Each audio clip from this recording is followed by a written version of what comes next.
Mudik, sebuah tradisi tahunan yang melekat dalam kehidupan jutaan warga Indonesia. Perjalanan panjang menuju kampung halaman demi bertemu orang tua, saudara, dan kerabat selalu menjadi momen penuh haru, kelelahan, dan rindu. Namun di balik hangatnya suasana mudik, terselip sisi gelap yang tak banyak dibicarakan. Di beberapa ruas jalan, bukan hanya kemacetan yang menanti, tapi juga praktik kotor oknum penegak hukum yang haus uang cepat. Hari itu, cuaca mendung menyelimuti jalur lintas provinsi. Sejumlah pemudik dihentikan oleh sekelompok polisi yang terlihat berjaga di pinggir jalan. Tapi tak ada spanduk razia, tak ada mobil resmi yang lengkap dengan tanda operasi. Yang ada hanya pos bayangan dengan beberapa petugas berseragam dan tatapan yang siap menekan. Satu persatu kendaraan diberhentikan. Pertanyaan demi pertanyaan dilontarkan, bukan untuk menegakkan aturan, tapi untuk mencari celah, memancing rasa takut, dan akhirnya memaksa untuk menyerahkan sejumlah uang. Rp50.000, Rp100.000, tergantung kemampuan dan keberanian si pengendara.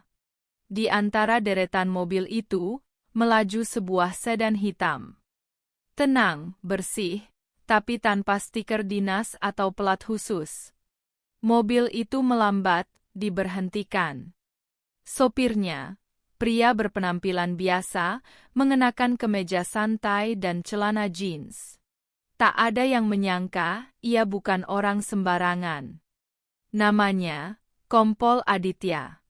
Seorang perwira menengah di kepolisian yang hari itu memilih mudik tanpa pengawalan, tanpa fasilitas, hanya ingin merasakan perjalanan seperti rakyat biasa. Salah satu oknum mendekat. Dengan nada tinggi, ia berkata, "Tolong tunjukkan STNK dan SIM, Pak." "Cek rutin." Aditya tersenyum sopan, lalu mengeluarkan semua dokumen yang diminta. Lengkap. Tak ada pelanggaran. Namun mereka tak puas. Salah satu dari mereka berbisik ke rekannya, lalu berkata, "Bapak lewat jalur ini nggak boleh, harus ada surat khusus karena kami sedang operasi tertutup." Operasi tertutup? Aditya mulai curiga, tapi ia tetap tenang. "Mohon maaf, ini jalur umum, bukan jalur steril atau kawasan terbatas," jawabnya pelan. Oknum itu tersenyum sinis. "Kalau nggak mau ribet, Rp100.000 aja, buat kita lebaran, Bang." Aditya tak langsung membalas. Ia memandang satu persatu wajah mereka. Wajah yang biasa tampil gagah, kini menunjukkan tanda ketamakan yang tak bisa disembunyikan. "Operasi ini dikomando siapa?" tanyanya tegas. Mereka saling pandang. Tak satu pun bisa menjawab. Tiba-tiba yang tadi berani mulai menghindari tatapan. Suasana berubah sunyi. Namun tetap saja mereka ngotot. "Ya udah, Rp50.000 aja deh, biar cepat." Aditya menahan napas. Ia tahu, ini bukan sekadar soal uang. Ini tentang martabat institusi yang dicintainya.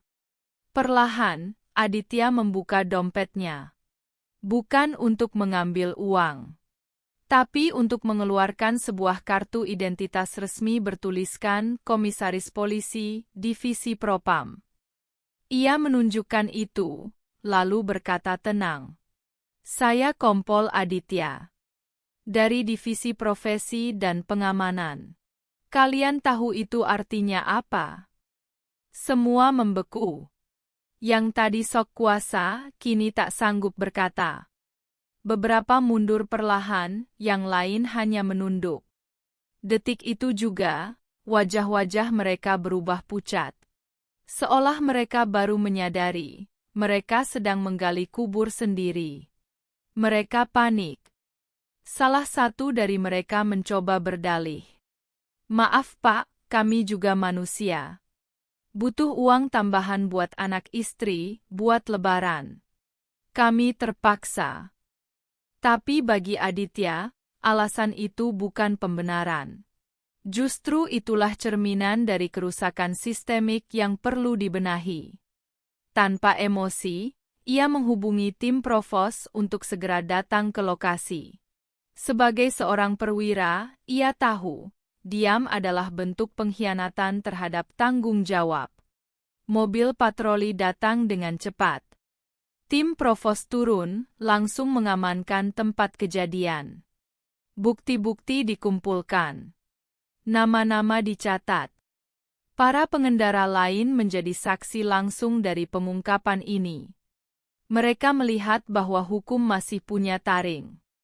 Sejumlah pemudik yang sempat dimintai uang, kini mendapatkan kembali hak mereka. Beberapa terlihat lega, sebagian lainnya terharu.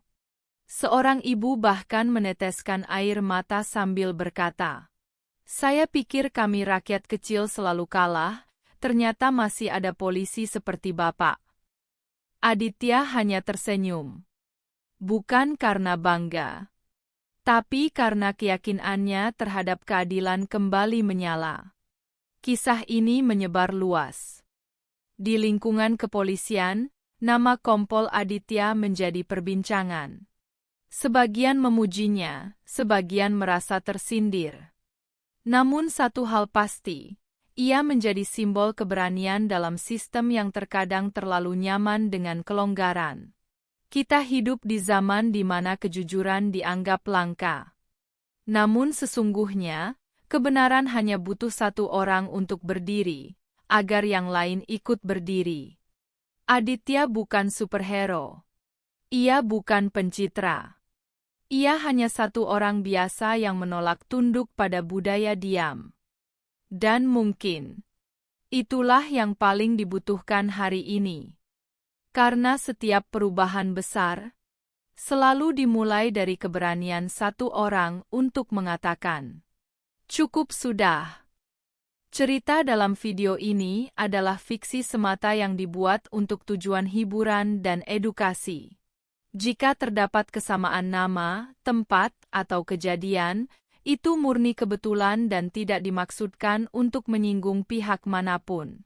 Kami mendukung penegakan hukum yang adil dan profesional.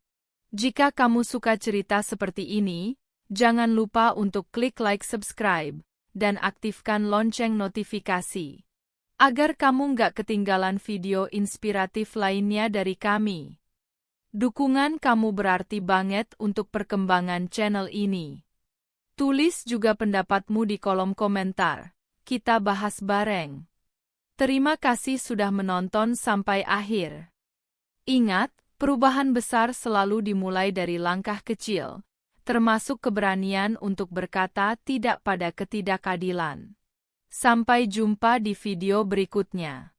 Dan seperti biasa, jaga dirimu, jaga integritas, dan tetap semangat menebar kebaikan. Wassalamualaikum.